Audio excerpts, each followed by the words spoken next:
2-run deficit against Duluth Marshall. Grant Murphy. Rolling. Way to go.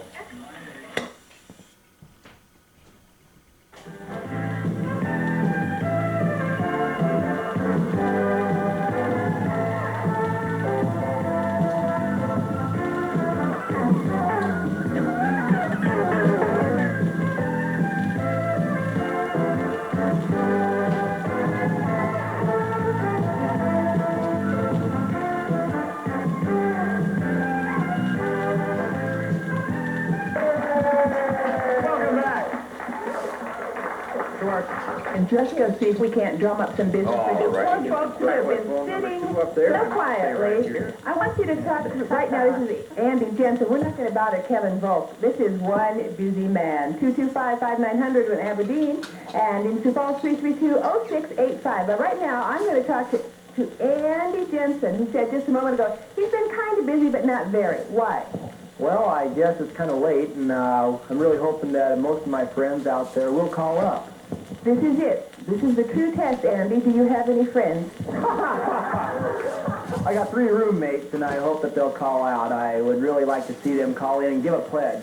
That would be nice. You heard it straight from Andy. Sioux Falls 332-0685, and Andy will probably answer your phone. Aberdeen 225-5900. Lori, what about you? You been busy tonight? Not really. I'm waiting. No, but what do you do at Crippled Children? I'm an education assistant in the primary 1 classroom. So when we're talking, oh, Andy has a phone call. Could we get Andy? This is one of Andy's friends. Maybe we could eavesdrop just a little here.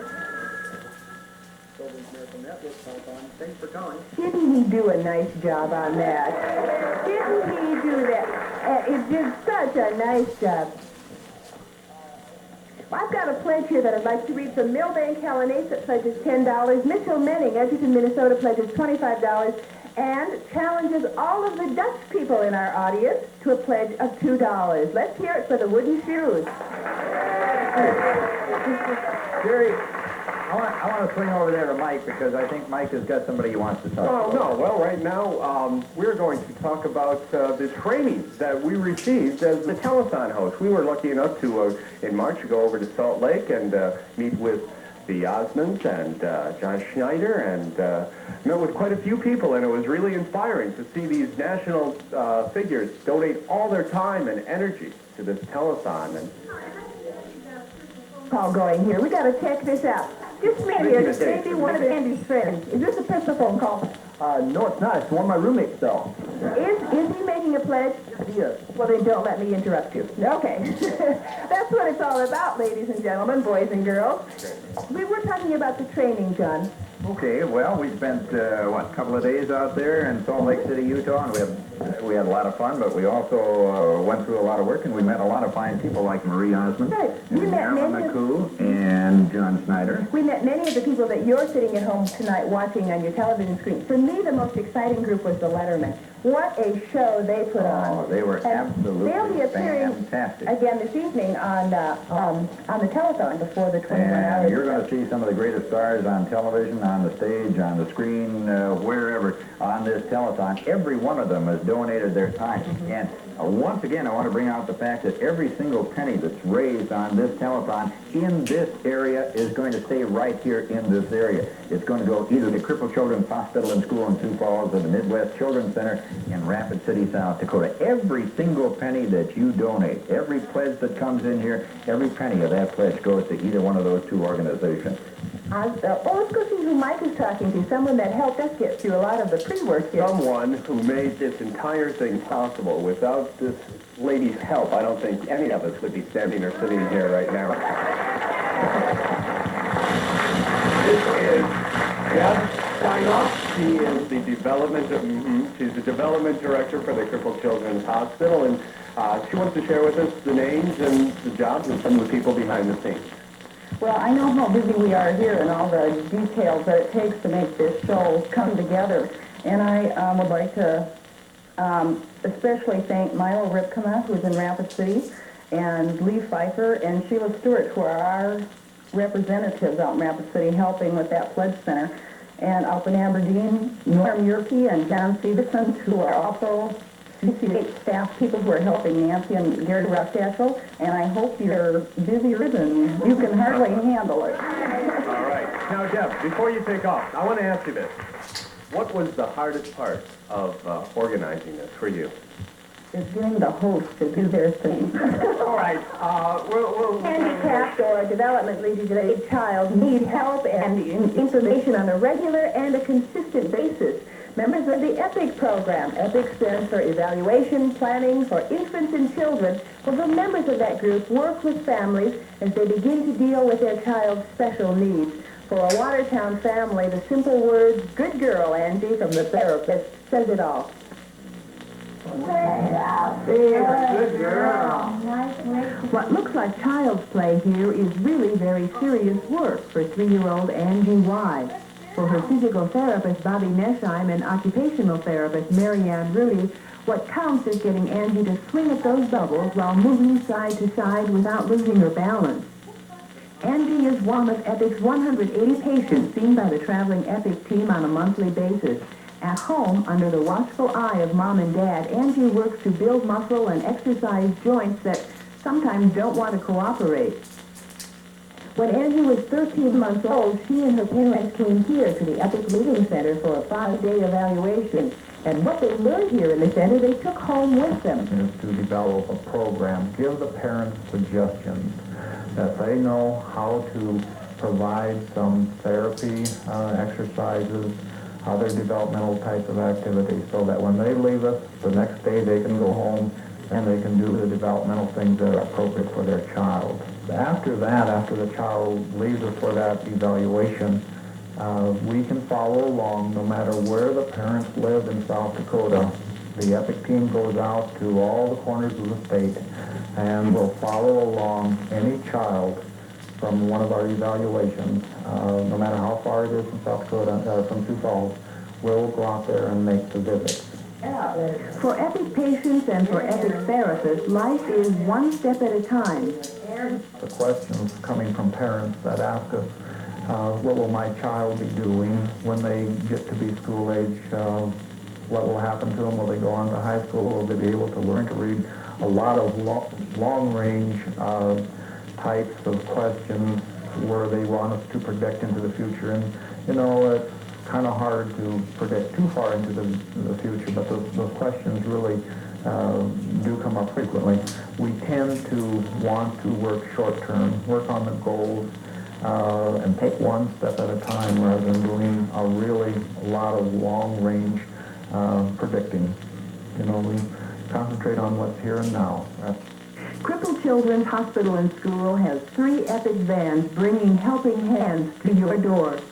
You'll see them going to each corner of the state. Usually they're not going up and down the interstates, but going the gravel roads and the back roads into the small communities. You know, John, for the moms and dads and the families who are at home and... Coming up, you're watching the Children's Miracle Network Telethon.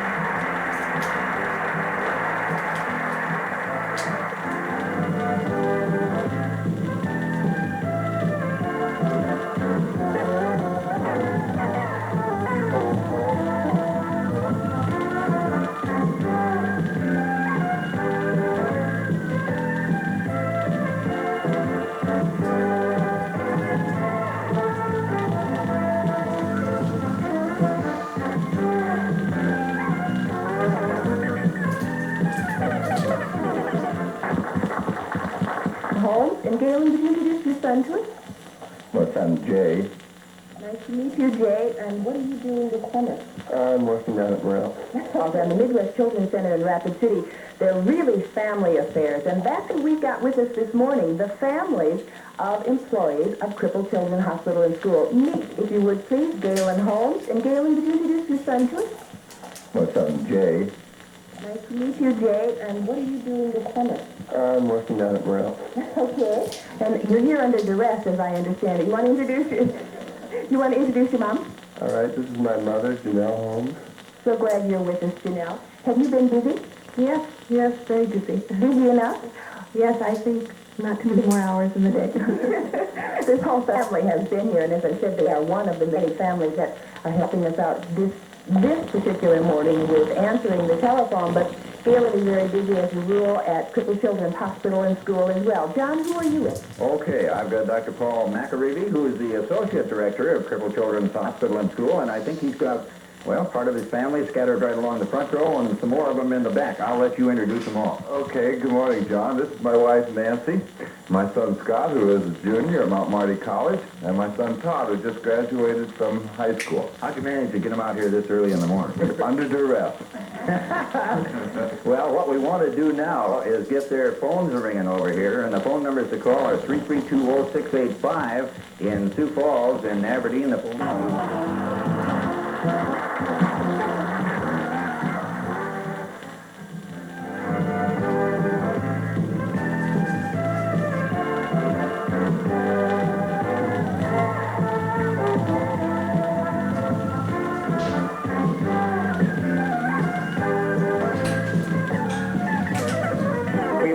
Good morning to Galen Holmes, and he's going to keep us up to date right now on the progress of the telethon. How do you see things are going, Galen? Well, Mike, we think the telethon is going very well. As you can see by the tote board, there's almost $14,000. It's early in the day. We know a lot of people are watching, and we know that figure is going to grow as the day goes on. We feel that the information that people are receiving through the national part of it and through what we've been able to put together for information should help us as the day goes along. Well, what do we have to look forward to today? Well, we have to look forward to two particular youngsters that will be doing, providing some information on from where they were last year and where they are this year. And I think it'll be pretty dramatic for people to be able to see how these two children have progressed during the past year. Well, would you care to go out on a limb with saw in hand and take a guess at how much you think we're going to total out at? Oh, in dollars and cents wise? Oh, we're going to look at, I'm guessing now, Mike, but I think it's going to be greater than $60,000, $60,000 to $70,000. All right, excellent. Well, let's hope that we can make that, and I want to thank you, and I know your family's here, all of them, and you dragged them out this morning. Yes, I did. I got them out. School is changing that. Kevin Black has the story. This rocking penguin is the hottest toy at Crippled Children's Hospital and School, but it isn't the same kind you'll find in the store. It's been adapted to be used by children like Ben. He's very limited in what he can do in his skills, and he is in little control of anything in his life. By providing him with this adapted toy, we are giving Ben a chance to be in control of something. He's learning cause and effect, that if Ben moves his arms, something will happen. Children like Ben are learning about their environment and how they can control it with these toys. Toys are used because something with a visual component is much more therapeutic, and it also maintains the children's interest longer. The program coordinator of the project is Jeanette Morey. She says the toys make a big difference. They're not just sitting passively as in the past at times. When other, children or playtimes, it's activity, they have an activity now they can work on. And work on them they do. Jason is using this motorcycle that has been changed so it has a bigger box and lever. That makes it so he can manipulate the toy. But the toys aren't just for fun. This motorcycle is also being used to train the children on how to run their electric wheelchairs. However, not all the children will get to be as advanced as Jason. Stephen has a jack in the box that he can run. Since Stephen's only voluntary muscle is in his neck, they've used microchips to adapt the toy so even he can run it. The therapists have seen that the children physically function more and become more independent when they start using the toys. And that's not all. But emotionally, if you have not been in control of anything in your life, and all of a sudden for the first time somebody gave you a switch and you were able to turn something on and off, it has to be a good feeling for that individual. Through a grant from the State Library Association and through help from the prisoners at the state penitentiary who helped convert the toys, Crippled Children's Hospital and School will soon have a whole library of toys for anyone in the state. But that's not the last step. The hospital may be setting up what they call environmental control units in the children's dorm rooms. Units with switches that would allow them to turn on and off stereos, TVs, and etc. whenever they want to. Who knows what's next? This is Kevin Black. How often have you said, if you don't pick up those toys from the floor, you're going to be in big trouble? Have you ever stopped to think how fortunate you are that your child can be down on the floor pushing around a matchbox car or some sort of little train? Can you watch the story that Kevin just presented to you about the Crippled Children's Hospital toy library and not say, I have so much to be grateful for? One wonderful way for you to... There's a couple of young people here from Crippled Children's Hospital and School right here in Sioux Falls, and they have some Cabbage Patch dolls of their own. These are what we call Cabbage Patch parents. And I'm going to talk here for just a second to, well, let me ask you your name. Can you tell me what your name is?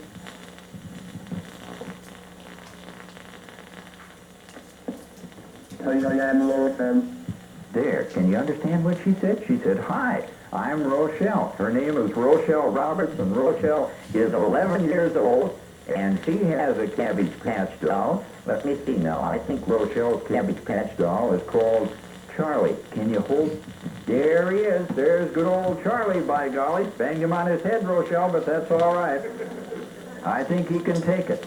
And over here, we have a fellow by the name of, what's your name? Ryan. Ryan. What's your last name, Ryan? Martin. And where are you from? Winner. Ryan is from Winter, South Dakota, and Ryan has got himself a pair of Cabbage Patch dolls. I should have mentioned that Rochelle is from, where's Rochelle from? Lawrence, Iowa. Okay, I almost forgot where you were from. I did forget. There you are. You're both on TV. You're sitting there with your Cabbage Patch dolls. Who are you laughing at? The dolls or me? Pointed right at me, didn't he? Say, you two are going to do something tomorrow that I wish I could go along with you. You want to tell the folks what you're going to do tomorrow? Go to the zoo. Everybody at Crippled Children's Hospital is going to go out to the zoo tomorrow. Isn't that right? Crowd. Yeah, it's going to be a crowd. You're right. You're going to have a whole crowd of people out there. See, Rochelle and your doll, whose name is Charlie. By the way, these kids that use these machines give their machines names too, and Rochelle is called her machine Sarah Jane. You know, the machine talks, and Rochelle uses the machine to talk, and the kids name the machines, and this one is called Sarah Jane. Charlie is the doll, Rochelle is the girl, Sarah Jane is the machine. And Ryan over here, he's just having a ball watching himself on television. Both of you, Ryan and Rochelle, thank you. Yeah, I think you're going to be great Cabbage Patch doll parents. Can you clap for yourself? There you go. That's the way. Yes. John? As long as Ryan enjoys television so much, come stand by me, honey, and do it again, because I've got some wonderful news. We've given away the Sioux Falls Cabbage Patch doll. Kenneth McDonald, he has a grandson, Jason, at Crippled Children's Hospital and School, and we thank you, Mr. McDonald, for your pledge of $100. Very generous of you, and we appreciate that. What do you think of that? Think he's going to be, that's wonderful news. Okay, he's speechless. All right, so busy to, all right. Now, we've given another one away. Lee, Jan, Stacy, Jeremy Halson. Lee, Jan, Stacy, Jeremy Halsonson. The amount pledged $500, so they will get the second Cabbage Patch doll that we've given away. Thank you so much. They got the dolls. Those people got the dolls, but they also got a lot of good feeling from their contribution. We thank you very much. We'll go to Mike. Just a reminder of some of the other promotional campaigns that we have going. Any pledge of $250 will... Okay, thanks, John. You know, the phones have really been busy, haven't they? We want to remind you just once more of the numbers. Well, not just once more, right, Paul? Sioux Falls number. Sioux Falls number is 332-0685. I've only heard it 1,000 times. And you haven't heard the end of it. Aberdeen. 225-5900. And River City. 343-2896. The golden tones of the Associate Director of Midwest Children's Center and the Crippled Children's Hospital and School in Sioux Falls, Dr. Paul McAreevy, and we welcome you. I have a question for you. Does Crippled Children's Hospital and School provide training programs for college kids who might want to be interns or who want to learn about working with handicapped children? We certainly do, Jerry. We have an extensive training program going on at the hospital school. There are literally hundreds of students that pass through there every year. We have training in education and physical and occupational speech therapy, medical students, music therapists, teachers, nursing students, to name a few. Are there some programs that are especially effective? We feel that they're all effective, and we think that it helps us by being deeply involved in the training program. I'd like to add that it isn't just colleges from South Dakota that we're involved in. We have students from universities as far away as Oklahoma, Minnesota, Wisconsin, North Dakota, as well as from our own state colleges. Paul, some of the things that you do out at Crippled Children's Hospital and School, can that type of program help people around the nation? Oh, we think so. Several of the things that we're involved in are right on the cutting edge, we feel, of program development. Some of the speaking devices, like you see here, the adaptive toy library, we've had people from different programs and universities throughout the country come to find out what we're doing in those areas. Okay, you've got about 22 seconds to say another phone number, quick. Okay, 332-0685 and 225-5900 in Aberdeen. Please give us a call. And Rapid City is 346. It's going up. You're going to read it for us. They're changing it right at the last minute here. We don't need this. Okay, we have 15, right? I don't know. These numbers are flashing up before our face, Ryan. I can't even read it fast enough. You need a 1. There we go. 5, 15. 15. And what are those last 3 numbers? 15,668, right? All right. We're doing good. We'll be back in about 40 minutes. Good job, Ryan.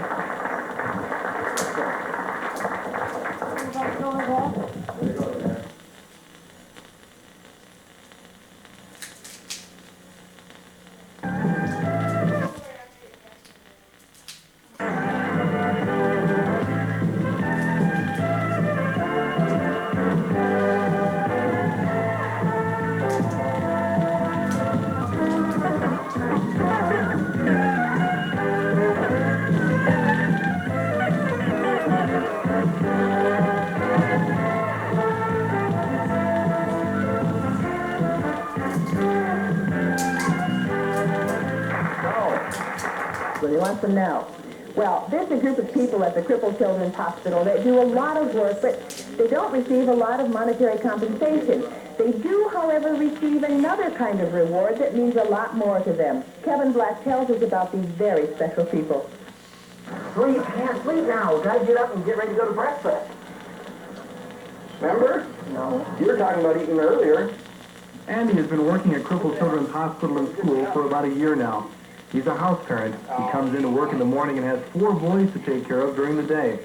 Andy is one of 85 house parents that work either a day or a night shift. He says it's a rewarding job. Stacy, you got your socks on. Good job. Can you find your shoes?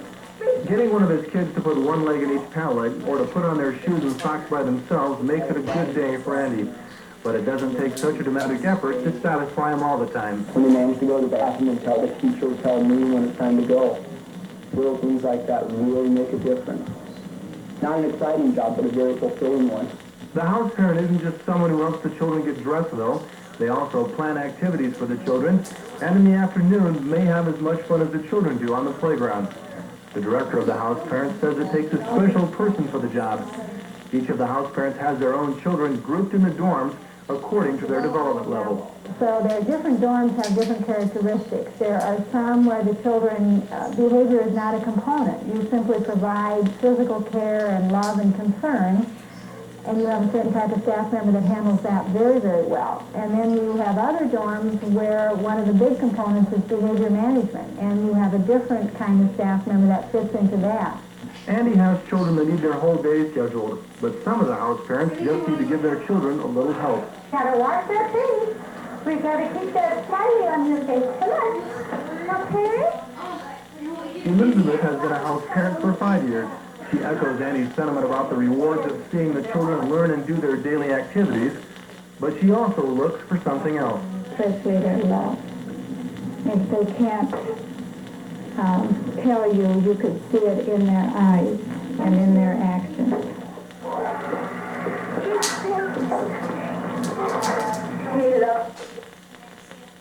Keep those phones ringing. Once again, the Sioux Falls number 332-0685 in Aberdeen, 225-5900 in Rapid City, 343-2896, and we're waiting for your call. Can you imagine what it's like to put 96 little people to bed on a given evening? Susan Franken is the head house parent of the evening shift. Susan, what's it like at bedtime?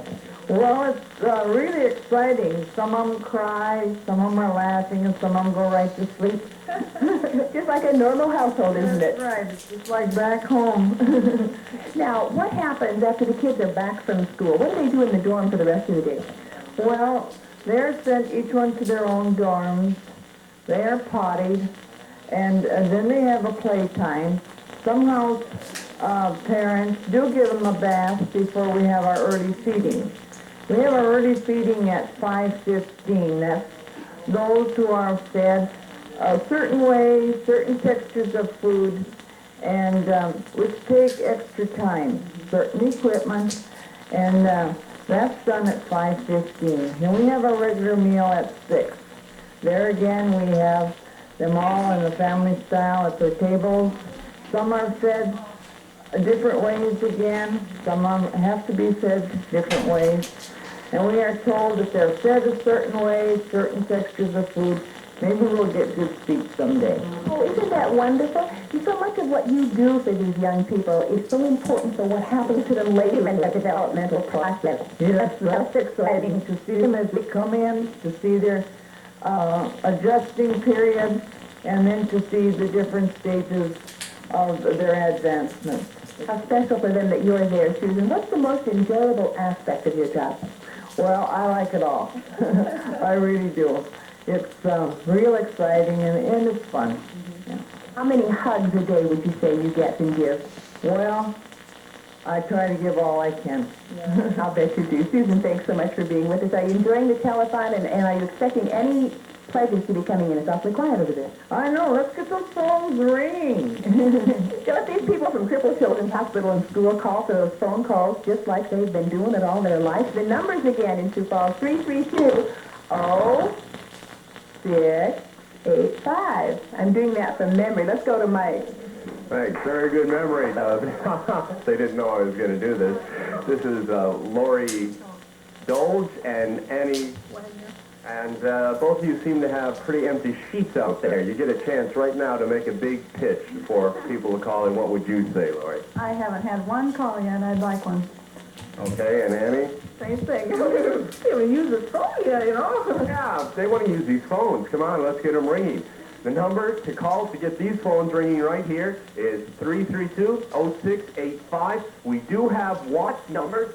In-state watch. It'd be wonderful if your hairdresser came to your house and did your hair. I would love it. Mike? Well, my hairdresser doesn't come to my house to do my hair, but it comes to these kids' house to do their hair. And these are some friends of mine from the Crippled Children's Hospital. Right here is Vance Thunder. He's from Chamberlain. Up here we got Philip Creighton. Where are you from? Okay. Geddes, right. Philip Curtin, excuse me. And over here we have Nicole Lufwitz, and you're from? Right, New South Dakota. And Stephen, move in here just a second, okay? All right, Stephen. And where are you from? I'm from Little Brule, South Dakota. Little Brule. And they all did their haircut by the folks from Command Performance. The staff at Command Performance, which is also a national sponsor, comes and cuts their hair free of charge every day. What do you think about that, Vance? Do you like their haircuts? Not really. Not really? Well, it looks pretty good on you, though. Does your mother like it? I don't know. You don't know? I think she probably does. Otherwise, it'd be hanging in your eyes. Get my hair cut done. Well, you did get your hair cut done. It looks pretty sharp. But I do it at home. You do your own at home, or they come and do yours at home, right? What do you think of your haircut, Nicole? I like it. You like it? It looks good on you, too. Thank you. And you? Thank Well, you know, my mom cut my hair when did your mom? so it won't hang in my eyes. Oh, I see. They didn't cut your hair quite short enough. All right. But the folks at Command Performance not only donate their time to cut these kids' hair, they're also donating all of the proceeds from a cut-a-thon that they're having today at the Empire Mall from 12 until 5. So go out there and get your hair cut, shampooed, whatever you want, and all of the profits that they get will be donated right to this telethon. So I think that's a pretty good idea. Don't you think that's a good idea, Stephen? Yeah. Yeah, what about you, Nicole? Do you like that? Okay, you? Yeah, okay, and you, Philip? I like my haircut. He likes his haircut. Finally, nothing out of it. All right, then we want to thank the folks from Command Performance. And let's take it over and see what's happening in the phone. Maybe we could get another shot of John over there from Western Airlines. We're waiting patiently for that tambourine sound.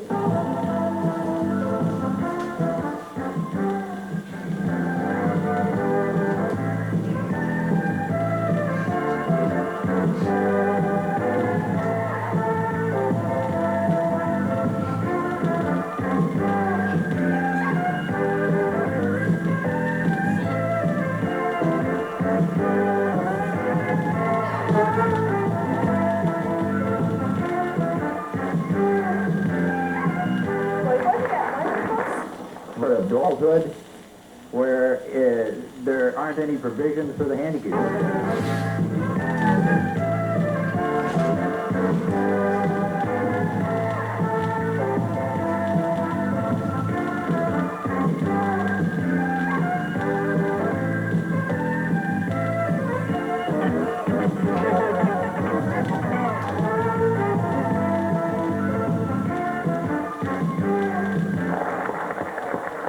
Blank check. They're handing us a blank check. We're going to go crazy with it. But they had 100% participation, and I believe they got over $3,000. Did you? What do you think about a donation like this, Marla? What do I think about A donation like this. it? Great. People should give more, you know. Who started this? Don Johnson. I think it's a combination of the staff, and other people who decided that, hey, not only do we work there, but let's donate and give, besides our time, let's give some own financial help to the school. I think that's a very good idea, and I take it this is the check right here. Well, thank you. Thank you very much. I really appreciate that. Carol and Marla, thank you. And Don, thank you.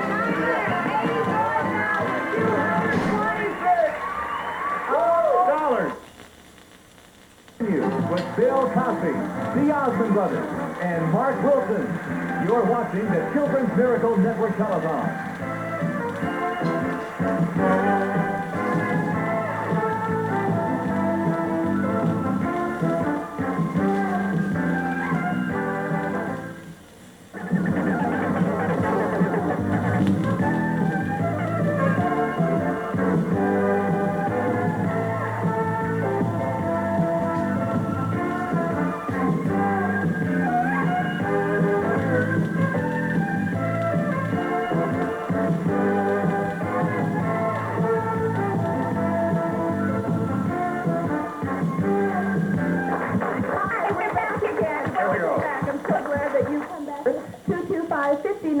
in Aberdeen and Rapid City, 343-2896. Michael. Thanks a lot. And here we have a special guest, Pat Schaefer. She's the Director of Child Care at the Crippled Children's Hospital. That's right. And in addition, I also supervise the social work and recreation department. Well, what is the role of a social worker at the Crippled Children's Hospital? Well, the social worker is our go-between families, school districts, placing agencies, and our program. They are responsible for doing those things that you need to do in order to have a child admitted to crippled children.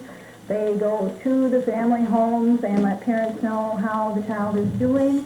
And then when it's time for our students to return back to their home communities, they work with school districts and families in accomplishing that. Now, you also work in the dorm area of the school? That's right. What are some of the goals you would hope to accomplish in the dorm area? Well, of course, we want to reinforce the things that they're working on in our therapy and education programs, but I think one of our most important things is to be a stand-in for the families. All of these children have families, and I know that their families would like to be a part of their daily lives, but can't because of distance and time. And so the dorm area staff have to take the place of the families, give the hugs and kisses and have the tea parties and play firemen. And there are plenty of those over at the Crippled Children. We surely hope so. When I visited, there was nothing but love flowing out of every corner of that hospital. It was amazing. You go in there and the kids just run right up to you. It's fantastic. Even strangers, they go right up to. That's and right. you're responsible for that, I Well, actually, the staff working for me, I have a very good staff that work in our child care area. All right. Thank you very much, Pat, for coming down here and sharing the information with us. As our Kevin Black reports, it doesn't seem like a lot to the children. Occupational therapy isn't what you might think of.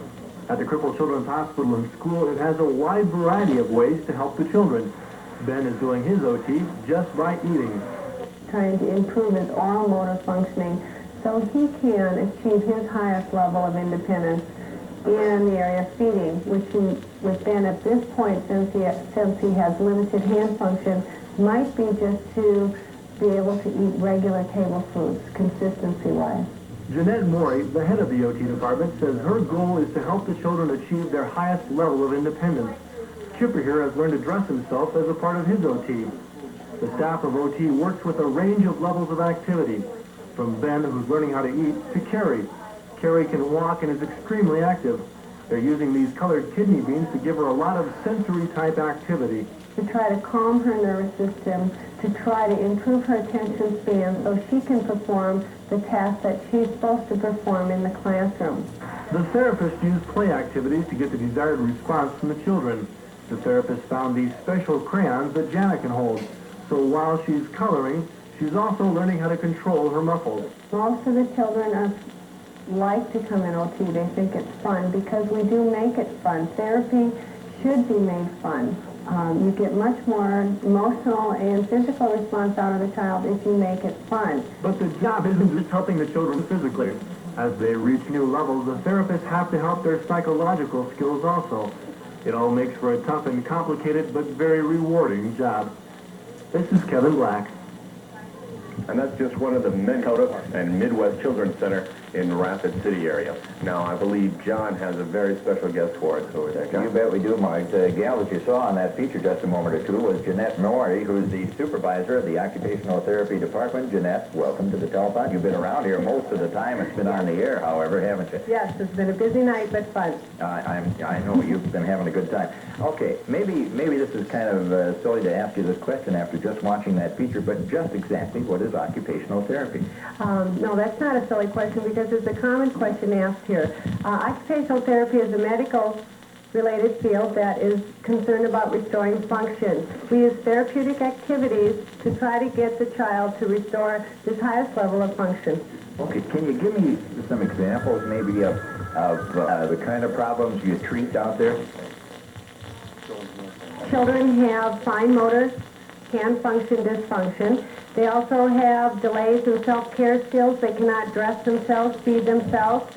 Some children have sensory delays, as mentioned on the tapes. They aren't able to feel the way we can feel. They can't move around. They can't feel things the same way. And we treat those types of problems with the children. These are things that we just take for granted, and it's almost an insurmountable problem as far as these kids are concerned, isn't it? Yes, that's correct. The things the children cannot do are the things that we do every day. Feed ourselves, dress, walk down the street, and that the children just cannot do on their own. What does occupational therapy then do for these children? Occupational therapy tries to restore function and get the child to their highest level of independence, whether that be the child that's going to live in an apartment once he graduates from our high school, or the child that's going to be totally dependent upon staff care for the rest of his life to be able to eat normal food. You've got a very, very important job out there, Jeanette. Thank you very much for being with us on our telethon this morning. Thank you. Okay. Dr. McAreevy, I'd like to have you come in here for just a second, if you will. Do you have a verification on that staff check that was presented just a short while ago? I certainly do, John, and I'm extremely pleased to announce that the staff check came to a total of $4,012. Wow, there you go. Terrific. There's almost a statistic that's equally important in that, John, and that is for the second year in a row, I'm extremely pleased to be able to announce it. That reflects a 100% participation on the part of our staff. Dr. McAreevy, you can be proud of your staff in more ways than one, I guess. Thank you very much. We certainly are, and thank you. Okay, let's go back to Gary. Dr. Alan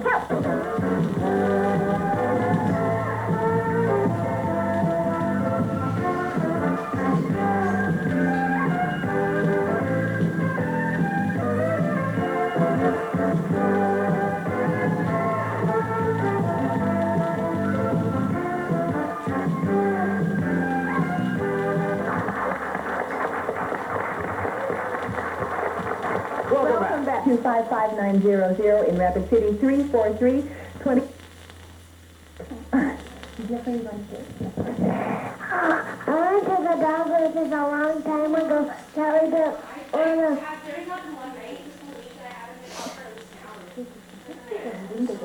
Yeah, they did.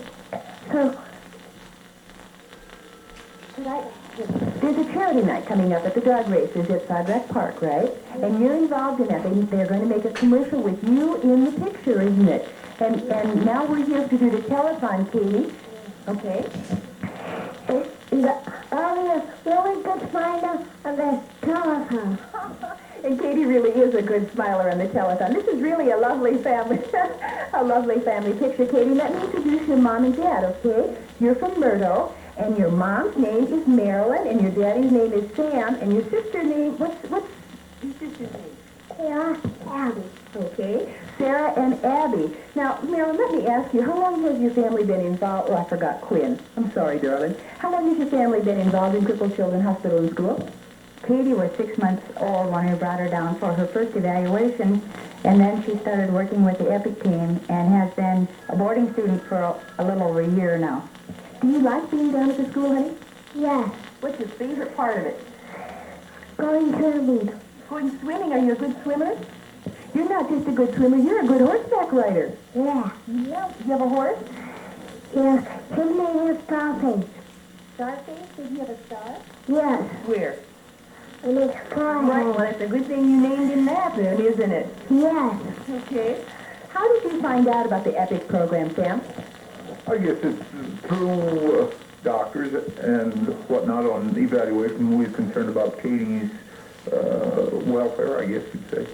And you've seen progress in Katie? Oh, a lot of progress. In some ways, more than we ever thought she would make. What's been the most pleasant for you about this whole experience? Well, I Besides Quinn wanting to get on television. I guess her education is just top class there at Crippled Children's, as well as all the therapists that work with her. She's making a lot of improvements. Katie, Grandma and Grandpa are sitting over there. Why don't you give them a really big wave? Can you tell your friends that are waiting at home and watching you to call you? Tell them that you'd like them to make a pledge.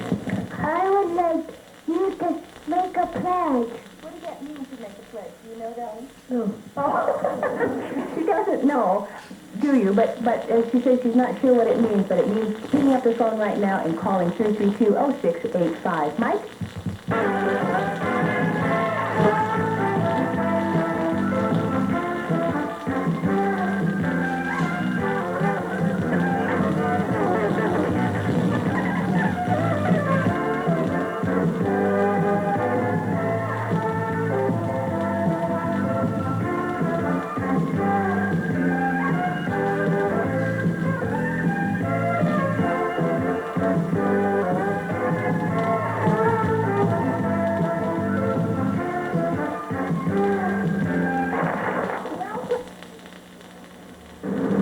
Children's Hospital and School, there are 3 kinds of therapy: occupational therapy, speech therapy, and physical therapy. Supervisor of the physical therapy department is Bob Brockabell. Physical therapy is sometimes hard to explain to the public. Our goals are very simple in physical therapy, and that is that we try to increase the functional capabilities of the children that we see out here. The method that we go about doing this is a little bit more complicated. We deal mostly with their gross motor abilities. This is far and above, beyond just ambulating or walking. We get into increasing their abilities to perhaps use a wheelchair, to improve their balance, their joint mobility, their strength, those types of things. And these require a lot of different techniques. For instance, improving gross motor function, we often use an approach that enhances their developmental capabilities. We do this through trying to improve their posture, their sitting balance, their ability to crawl. All these are prerequisites to higher levels of function, such as ambulation. Now, much of the research that's been done emphasizes early intervention, especially in physical therapy. It's very hard to take these children sometimes out of their homes and put them into such formal programs. but since a lot of the approach is through the developmental progression of this child, we would like to stress.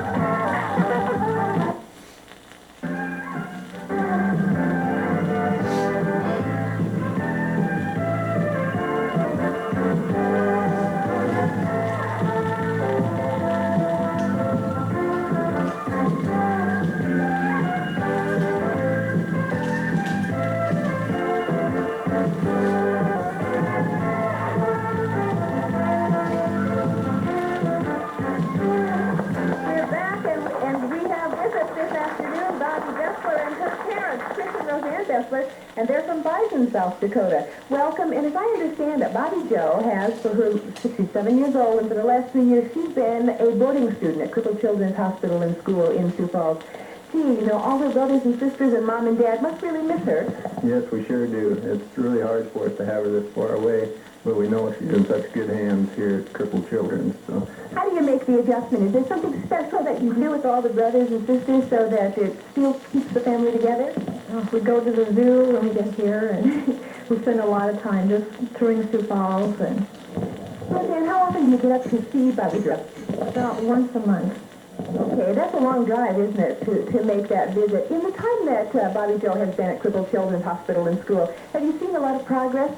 Yes, we sure have. When we first brought her here, she was really stiff, her muscles. And now we've really been noticing her.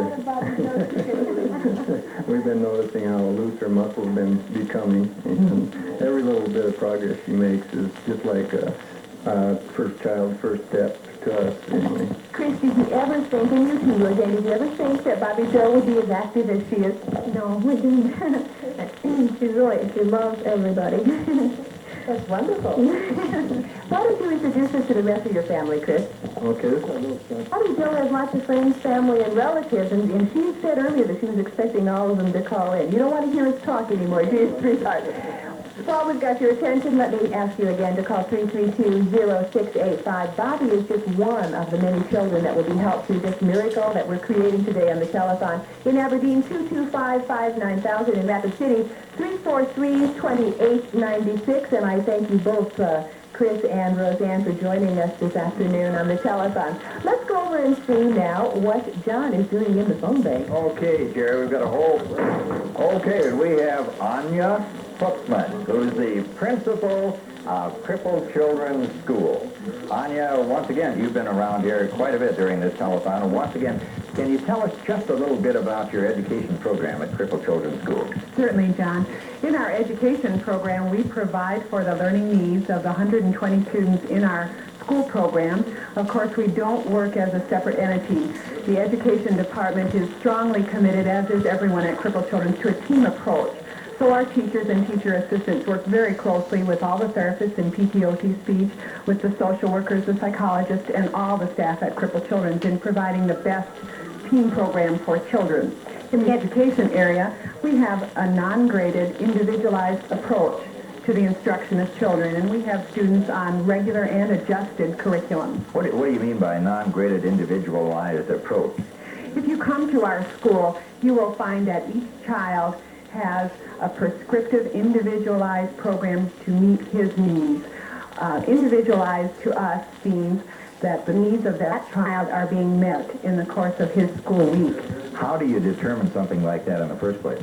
Well, we start with a very thorough assessment and evaluation process, again, that is carried out through the transdisciplinary team and encompasses our teachers also. How big a staff do you have in the school parts of Crippled Children's Hospital and School? There are 40 very dedicated, hardworking education staff members at our facility. And you cover how many grades? We have what is called our Child Development Unit, that is a preschool program on up to our high school level program. You take them all the way high school, and from there they go on to where? What? That depends a lot on the individual student, as it would in any high school. Some will go on to college, some will go to vocational programs, some will go into other various alternatives. But you've got them ready for whatever they might be aiming for, is that right? Certainly do. Anya, thank you very much for talking to us about your school program at Crippled Children's Hospital and School. Jerry, what are you up to? Oh, thank you very much. And we're here with a very special family, the Borgstad family. They showed out in full force today. And right down here, if we can get a shot, this is the special little girl down here. This is Jennifer. Hi, Jennifer. Hi. How are you doing today? Hi. Have you been watching the telethon? Yeah. What do you don't have to lift the microphone, that's good, yeah. What do you think of it so far? Look up here. What do you think of it so far? Oh. Have you had any problems because of the fact that she's had all this therapy done? Yeah. No? Oh, you want to say something, Jennifer? No? Oh, okay. All right. You want to talk? No. Okay, great. What have you been doing at the hospital recently? Working with my PTO teammates. Well, very good. What's your name? My speech name is Lori, and my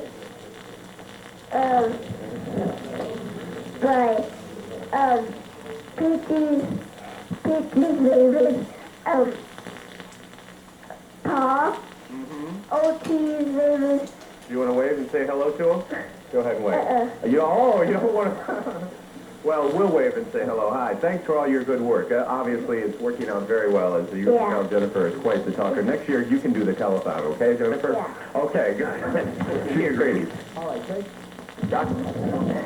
And here we are back again. The phone number is 332-0685 and Aberdeen 225-5900 in Rapid City, 343-2896.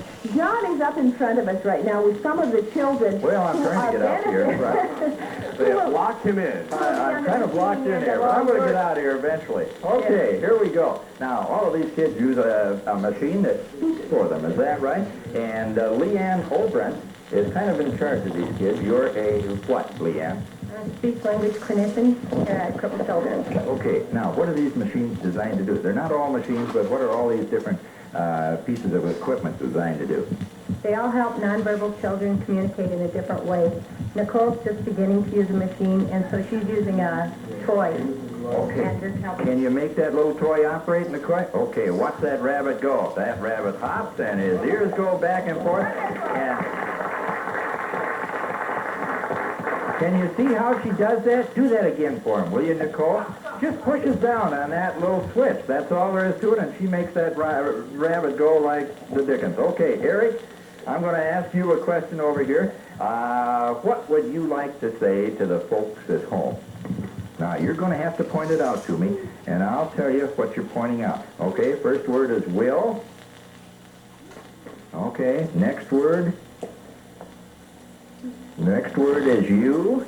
Will, you. Okay, you're going to spell this one out. C, A, L, another L. Will, you, call. Got another word in there yet? In. Okay, will you call in? My golly, how can you resist anything like that? And the number to call is 332-0685. Now we're going to go over here and try to talk to Travis. And Travis has got a machine that does all the talking for him, which is kind of nice. I wish I had something like that. Travis, what's your name and what do you call this machine?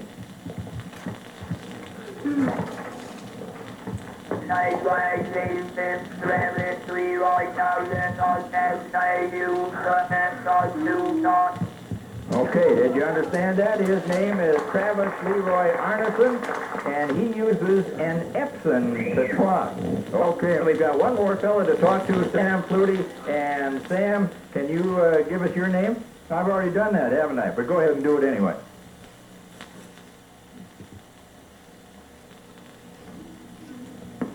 Okay. My name is Sam Flutie. Hey, that's great. Now, I want to ask you another question. Your little voice computer is called Barry, is that right? What will Barry do?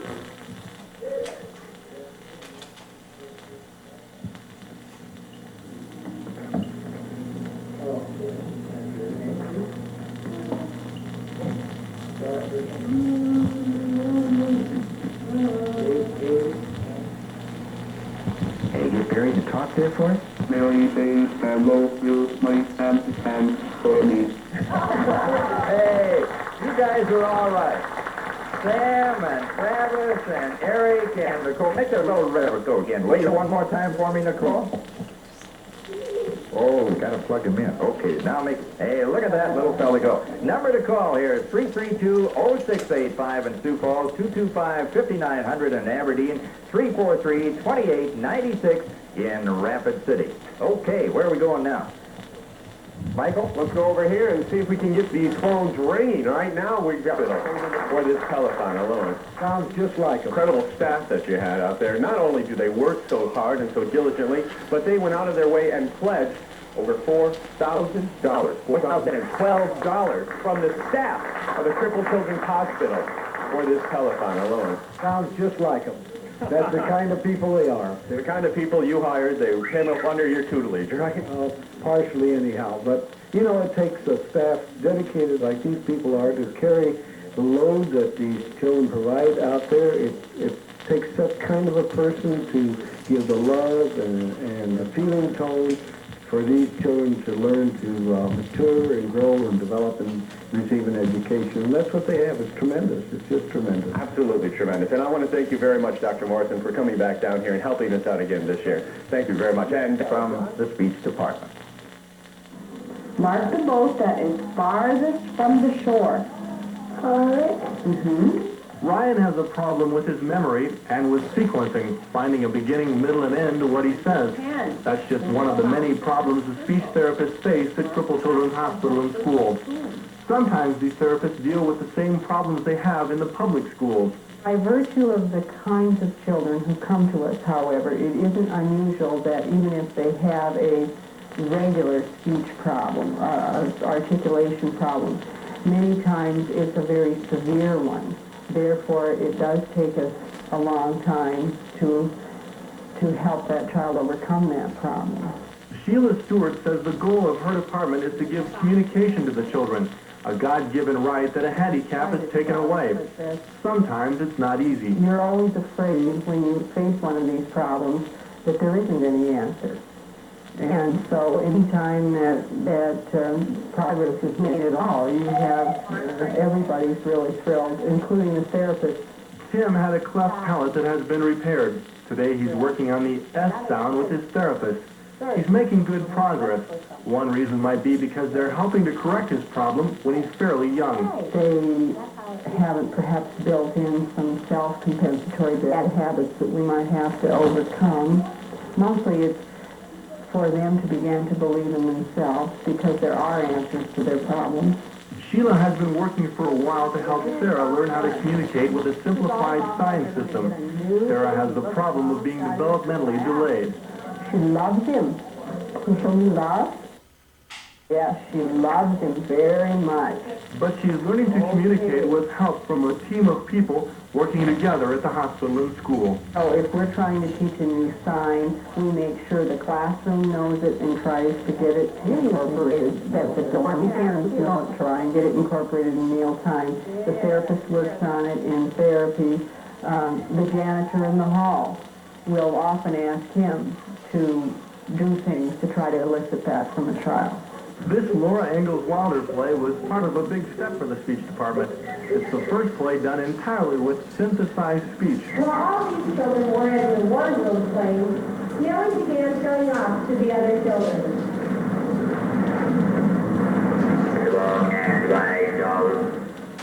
And like other actors, these children sometimes don't stop playing their characters even when the play is over and it's time for introductions.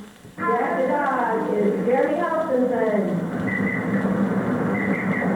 This is Kevin Black. And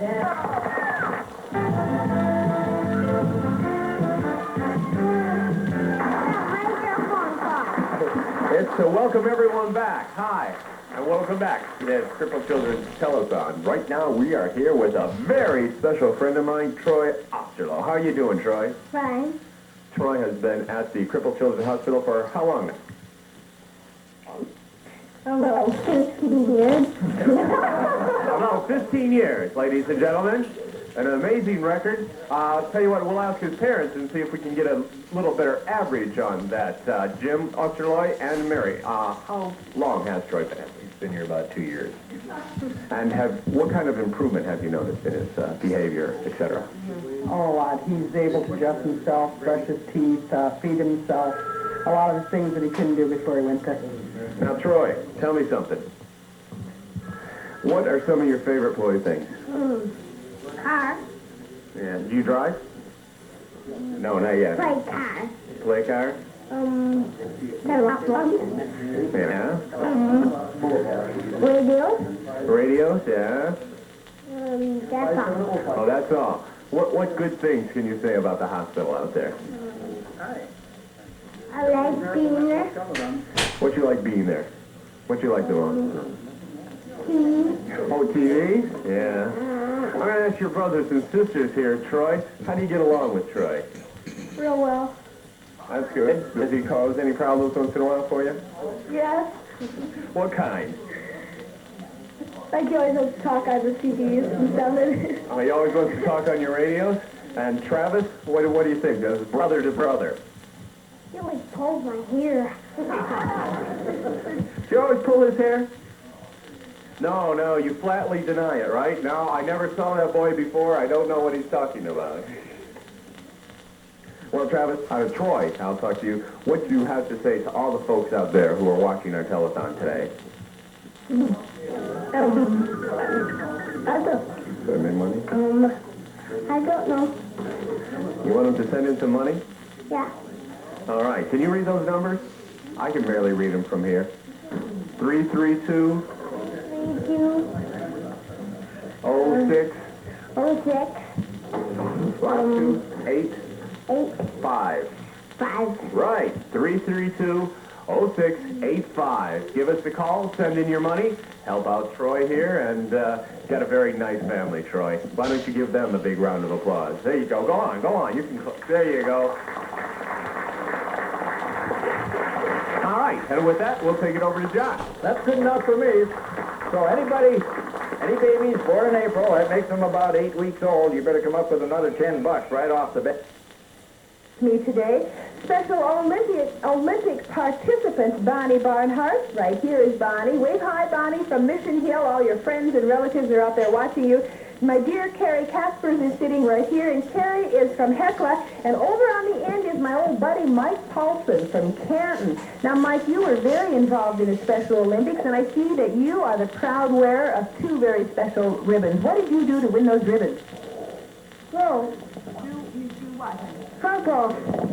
Mike is a softball thrower, and you must have a good, strong arm to get 2 ribbons. You came in 5th and 7th. Bonnie, first of all, what did you do to come in at 5th place? I did the Frisbee throw. Okay, evidently you're very good at that. Well, so I tried. You sure did. And this beautiful medal is for what? For, the wheelchair race. 25-meter wheelchair race. Now give us your time, because that's very impressive.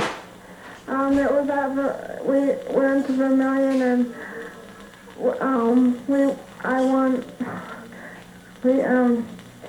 I got... It's okay. You got this gorgeous medal, and I know how fast you went. Do you remember how fast you went? Oh, I don't know, because I was going so fast that I just don't know. You know, there was something very wonderful that happened that day, and it involved Carrie Casper, who's sitting right in back of us. Bonnie, you have a wonderful story to tell us that really explains, for those of us who weren't there that day, about the wonderful spirit and special friendly feelings that were going on. What happened to Carrie? Well, everybody, she was doing her best. She was in the wheelchair race, and she was doing her best. And everybody came in, and she was still the last one, and everybody was cheering her on, and she just kept right on and going. She loved that applause and that cheering, didn't she? That's what helped her out. Yeah. And you were right there with the rest of them, weren't you, Bonnie, cheering Carrie on? Yeah, I was. Do you enjoy the Special Olympics? Yeah, yes I do, and I enjoy crippled children. What do you like best about crippled children? I like the love that they do and the kindness, and they have hearts. They can go all the way around the world if they want them to. Oh, Bonnie, that's wonderful. You know, a lot of people out there are watching you right now, and you're one of the people that will be on the receiving end if they pick up the phone and call. Why don't you ask them to do that? Please call. These people need your help. If you haven't made a pledge yet, it doesn't matter if it's 50 cents, $100, $200. Please call. We need your help. Enough said, except for the phone numbers in Sioux Falls, 332-0685 in Aberdeen, 225-5900, and in Rapid City, 343-2896. Let's go over to the phone.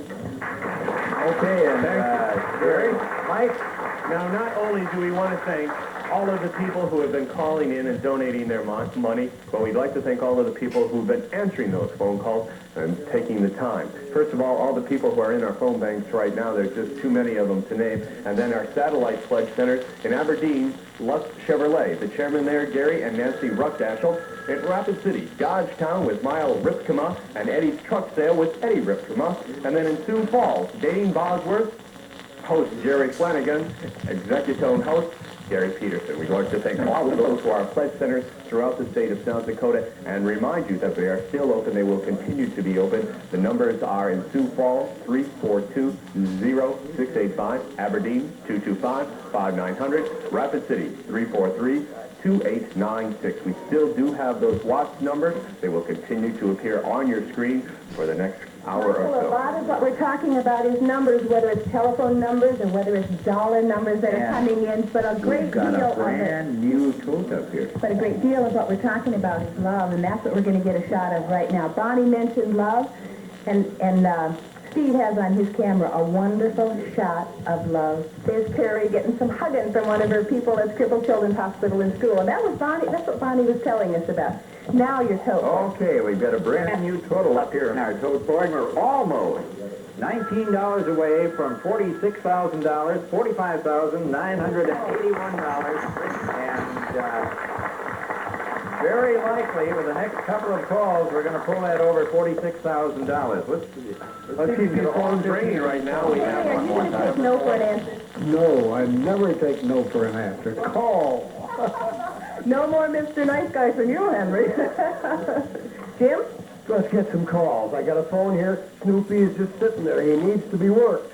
Indeed he does, and Jim knows how to work him. Senator Henry Poppin, Becky Hinton, and Bob down there waiting for your phone calls. Bob's waiting to ring that tambourine down there one more time. Sharon Demery way up there at the top. She hasn't had too much business Thanks for here. calling the Children's Miracle Network. Can I have your pledge, please?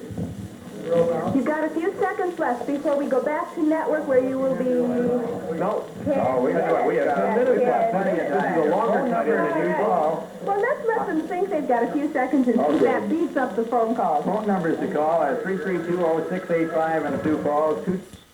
Right. And you know, a lot of these right there, it's kind of like